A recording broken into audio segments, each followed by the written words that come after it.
le célibat est-il un temps perdu ou un temps de préparation? Nous en parlons tout de suite dans Héroïne d'impact.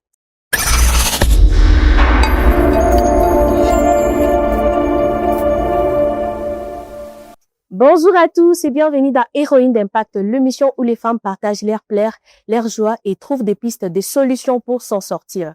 Alors aujourd'hui, nous allons parler d'un thème bien sûr qui intéresse beaucoup plus la jeunesse actuelle. Nous allons parler du célibat et je ne serai pas seule sur ces plateaux. Je serai accompagnée de Gloria qui est ma accompagnante, comme d'habitude, que je dis bonjour Gloria. Bonjour Anna. J'espère que tu vas bien. Toujours. Voilà, et aujourd'hui, nous avons le privilège de recevoir une invitée très spéciale que vous allez découvrir juste après les génériques.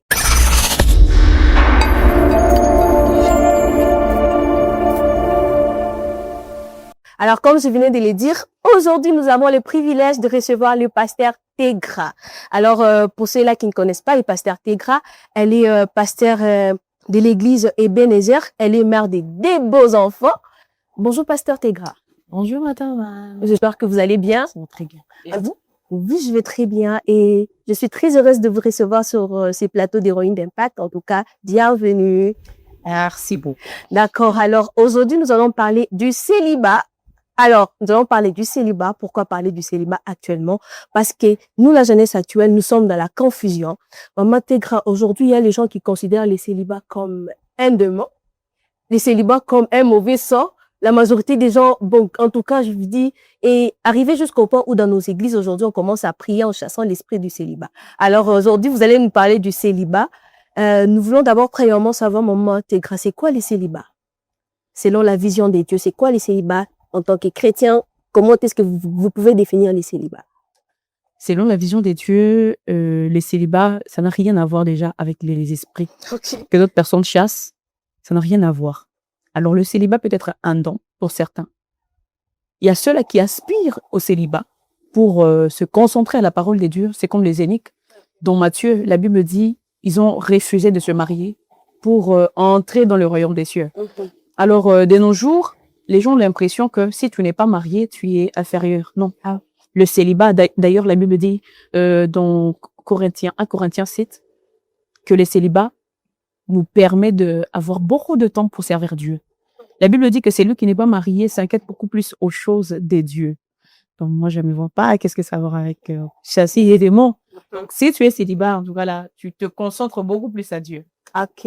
En tout cas, pasteur Tegra, voilà. Si tu es célibataire, alors à partir d'aujourd'hui, commence déjà à sortir de cette zone d'ombre. Les célibats n'est pas un péché, les célibats n'est pas un démon, les célibats n'est pas un convict que tu dois commencer à marcher avec, tu t'inquiètes et tout, te faire des soucis, je suis célibataire, non.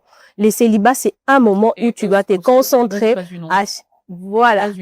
Voilà, c'est pas une honte. En tout cas, il faut être fier d'être célibataire, alors. D'accord, pasteur Tegra, comme vous venez de le dire, je crois que les gens qui nous ont suivis, vous pouvez facilement déjà commencer à lever des sables de vos têtes, afin que vous puissiez croire que être célibataire, c'est pas une honte, mais c'est une fierté. C'est pour vous le temps de vous concentrer sur l'œuvre des dieux. Alors, pasteur Tegra, vous allez aussi nous parler quelles sont les choses importantes que nous, en tant que célibataires, nous pouvons faire. Les choses très importantes à retenir, c'est d'abord la maîtrise de soi. Okay? Parce que étant célibataire, si tu n'apprends pas à te maîtriser, c'est compliqué. Okay? Se connaître.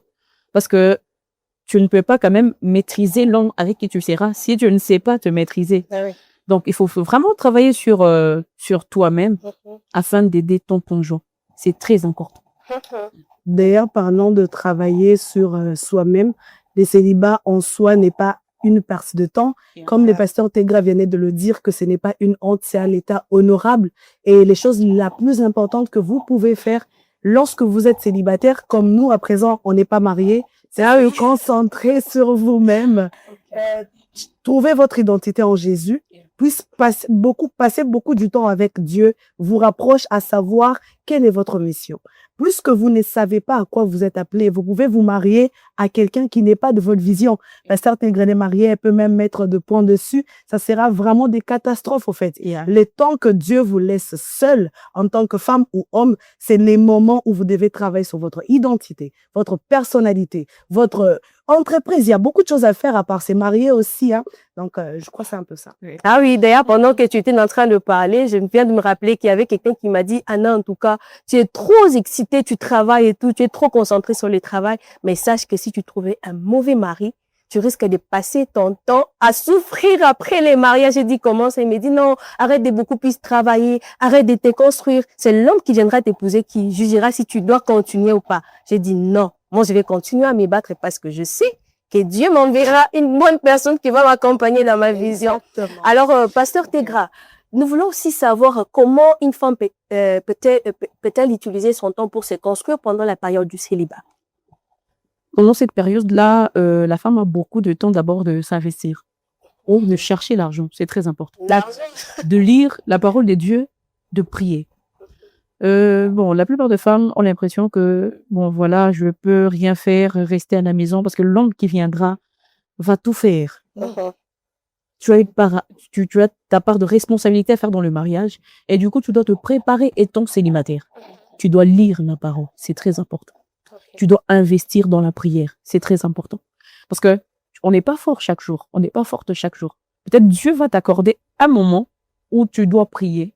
Mais si tu ne passes pas ce moment dans la prière, et plus tard, peut-être tu vas le regretter. Parce que tu as dit, le célibat, c'est vraiment un moment où tu dois vraiment te préparer. Investir dans la prière, dans la parole des dieux, investir, chercher l'argent. Je peux même ouvrir une entreprise. Étant célibataire. Et pour être une très bonne épouse, une très bonne aide pour son mari. En tout cas. D'ailleurs, parlant de se construire et d'investir, moi, je dirais les temps du célibat, c'est les temps que le Seigneur nous donne de guérir aussi intérieurement. Parce que nous sommes des femmes. Il y a des personnes qui vivent des moments très compliqués à l'intérieur. Peut-être que vous vous êtes fait larguer. Vous étiez dans une relation qui n'a pas marché. Directement, vous êtes brisé à l'intérieur de vous. Mais les temps que Dieu vous laisse seul, c'est les temps que vous devrez aussi prier que Dieu puisse vous guérir. Parce que vous n'allez pas entrer dans la période du mariage avec les blessures du passé. Cela a des conséquences, surtout dans l'avenir. Le pasteur Tegra a parlé surtout d'investir. Vous pouvez aussi chercher l'argent en tant que femme. Vous aspirez au mariage. Mais les temps que Dieu vous laisse seul, vous pouvez préparer votre mariage. Vous pouvez mettre l'argent de côté. Parce qu'aujourd'hui, boum, l'homme vient pour vous marier. Vous commencez à chercher qu'on vous paye même des robes. C'est toujours pas bien, mais Dieu vous donne ce temps de toujours vous préparer. Et si vous n'en tenez pas compte, vous ne perdrez comme ça. Ah, et vous savez, la raison pour laquelle il y a certaines personnes qui meurent, qui se poignardent, des mariés, ils étaient amoureux avant. Alors, vous vous rendez compte que ils se marient et du coup, la femme devient tout autre, l'homme devient tout autre. C'est parce qu'on n'a pas eu le temps de se préparer. On n'a pas eu le temps de faire des choses très importantes pendant qu'on était célibataire. Ah oui, ah oui. Alors, chères femmes célibataires comme nous, créez des entreprises, travaillez dur, travaillez sur votre personne, votre confiance en soi, afin de ne pas tomber dans les pièges de l'ennemi. Alors, Pasteur Tegra, j'ai une question un peu, c'est pas une question un peu pertinente. J'aimerais savoir quelles sont les erreurs que les célibataires font souvent pendant les relations. La question me fait un peu rire. Ah oui. Étant célibataire, au fait, les célibataires, parce que ah oui, vous étiez marié. Les célibataires sont vraiment pressés dans leur relation amoureuse. Ah oui. Tu viens à peine de rencontrer quelqu'un, tu ne le connais pas bien, mais tu veux idéaliser la personne, voyez. Et tu veux déjà qu'on vous commence à parler de projets, enfants et tout ce qui va avec, voyez. Donc il faut prendre le temps d'étudier la personne, doucement. Prenez le temps. C'est pas que non, déjà on est amoureux, donc tu te laisses faire. Non. Ce sont vraiment des erreurs. Et puis avoir l'impression que c'est la bonne personne déjà que tu rencontres. À peine, non. Une année, pas une année, un mois. Comment tu sais que c'est une bonne personne? Si tu ne prends pas du temps d'étudier la personne. Donc voilà, n'allez pas très vite dans vos relations. N'allez pas très vite dans vos relations, c'est vraiment une erreur. Ah oui. Tu as quelque chose à ajouter sur surtout c'est un peu plus pertinent parce que j'aurais posé la question, c'est quoi derrière les bons temps? Voilà. Il faut prendre pour savoir que c'est la bonne personne. Le bon temps qu'il faut prendre, c'est d'abord la prière. Pour les chrétiens, c'est pas que la personne qui vient vers nous, déjà on sait que c'est le Saint-Esprit peut te parler. Voilà pourquoi la Bible dit le Saint-Esprit, c'est un ami. Donc, il te révèle des choses que tu ne connais pas. Et si la bonne personne arrive, le Saint-Esprit te convainc. Il te dit, cette personne, c'est une très bonne personne. Et ça prend du temps. Déjà, étant amoureux ou amoureuse, on se rend compte que c'est vraiment la bonne personne. Moi, je suis amoureux, je vois pas des erreurs, je vois pas de défauts. Mais si tu prends le temps de prier, le temps de consacrer ta relation à Dieu, et d'ailleurs, quelque chose est en train de me venir. Un bon choix, c'est fait dans la prière. Un bon choix, c'est fait aux yeux fermés et puis à genoux. Et même quand tu trouves la bonne personne, il faut prendre le temps de le présenter ou de la présenter à Dieu. Seigneur, tu viens de trouver quelqu'un. Et comment? Et le Saint-Esprit va te dire, il va te révéler. Ok. C'est un meilleur ami. Alors, pendant que vous étiez en train de parler, vous avez dit, les bons choix, c'est fait aux yeux fermés. Le pasteur Tekra, vous savez qu'aujourd'hui, nous les filles d'aujourd'hui, dès la case, je sais pas, tu te retrouves, nous les filles d'aujourd'hui, Dieu peut nous envoyer l'homme idéal pour nous, mais on se focalise beaucoup plus sur les physiques de l'homme. On s'est dit, bon, l'homme n'est pas peut-être du tout élancé. Alors, comment arriver vraiment à s'y prendre pour se soumettre à la volonté de Dieu? Parce que la volonté de Dieu n'est pas facile, hein. Quand tu t'attends à voir quelqu'un qui est vraiment licencié, qui est déjà stable et tout, ben Dieu t'envoie quelqu'un, quand toi-même tu regardes, tu te dis, Seigneur, c'est vraiment la personne ici avec moi, à mon niveau et tout. Comment vraiment arriver à surprendre dans ces genres de circonstances rarissantes? Ce genre de circonstances, c'est ce que je venais de dire là, que le bon choix s'est fait dans la prière. Et puis, c'est des matalana, c'est qu'on est en train de dire. Ah oui. Je peux pas présenter mon mari à mes amis parce que ne s'habille pas bien, parce qu'il est comme ça. Peut-être que Dieu va envoyer une telle personne juste pour voir si réellement tu as un bon cœur aussi. C'est pas seulement l'homme qui doit avoir un bon cœur. Toi aussi. C'est pas te fier à l'apparence. Dire que non, est-ce qu'il a l'argent? J'ai toujours dit, si je pouvais regarder aussi mon mari avec les yeux que toutes les femmes regardent, aiment regarder, peut-être j'aurais dû perdre cet ange-là. Ah oui. Votre mari sketteuse. Oui, c'est un ange. On les salue de là, il est en ce moment. Oui, de là que tu es, chérie, je te salue. Déjà, c'est quelqu'un de bien. Quand il était venu, parmi les gens qui pouvaient me déranger et tout, voilà. Vous comprenez, nous les femmes. Mais j'ai pris le temps de prier, le temps de dire, Seigneur, mais cet homme ici, ça va pas. Moi, j'aime pas d'abord les gens qui mettent trop des tissus. Or que, à l'époque, ils mettaient en tout cas beaucoup de tissus. Et ça me mettait vraiment mal à l'aise. Je me dis, Seigneur, mais, voilà. Mais qu'est-ce qu'il y a et tout? Mais j'ai pas eu beaucoup de temps de le voir avec les yeux déjà physiques, de me baser sur le matériel, t'as pas ou pas.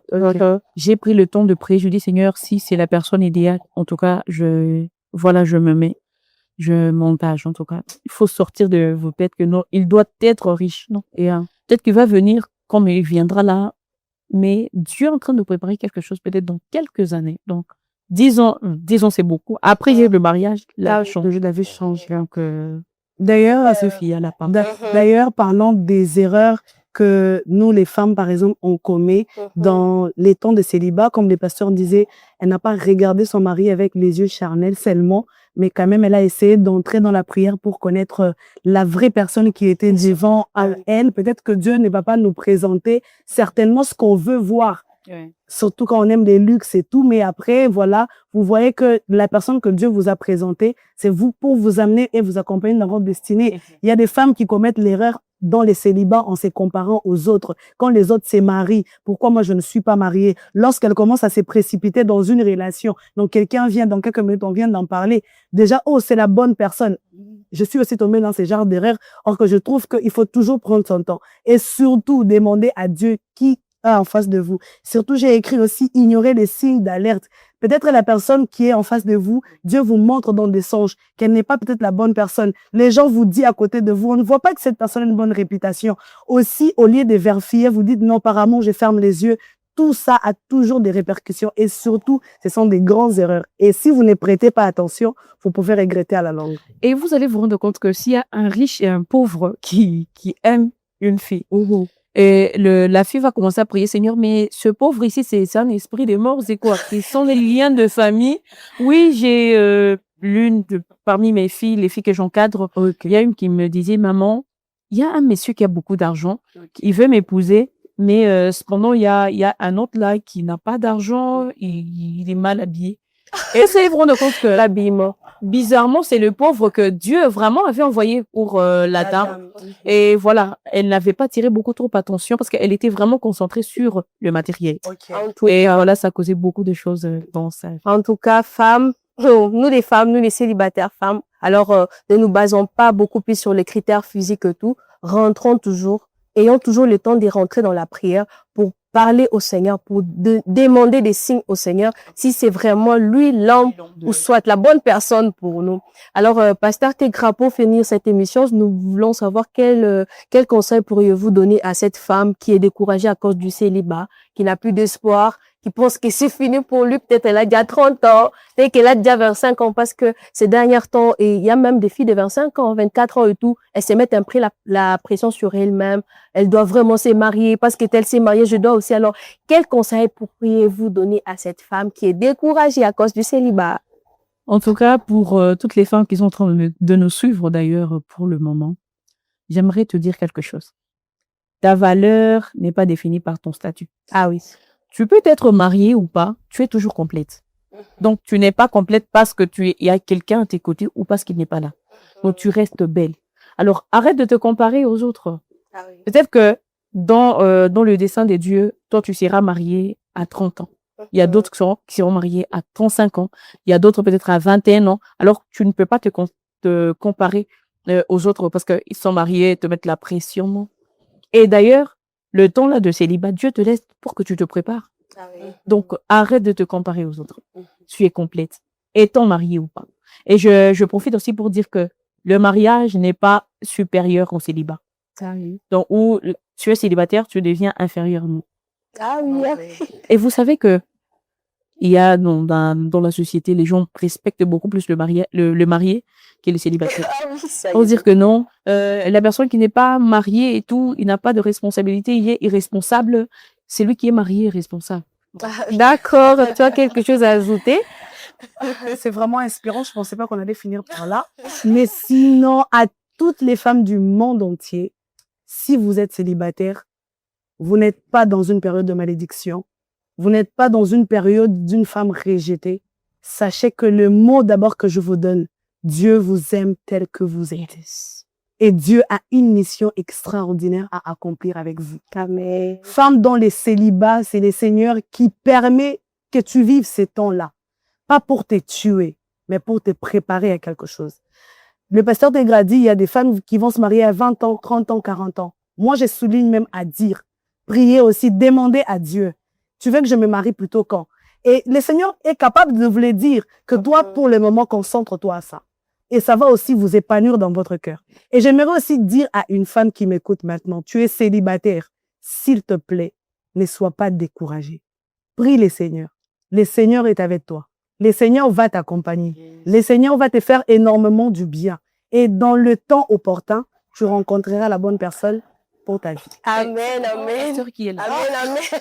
Alors, nous voici au terme de cette émission. Aujourd'hui, nous allons retenir que les célibats n'est pas un temps perdu, c'est un temps pour nous de nous construire. Alors, c'est un temps pour nous que ce soit les femmes ou soit les hommes, vous pouvez utiliser la période du célibat pour vous préparer, chercher l'argent, investissez, travaillez votre intérieur, travaillez votre cœur, afin de supporter la personne qui viendra. En tout cas, merci beaucoup de nous avoir suivis.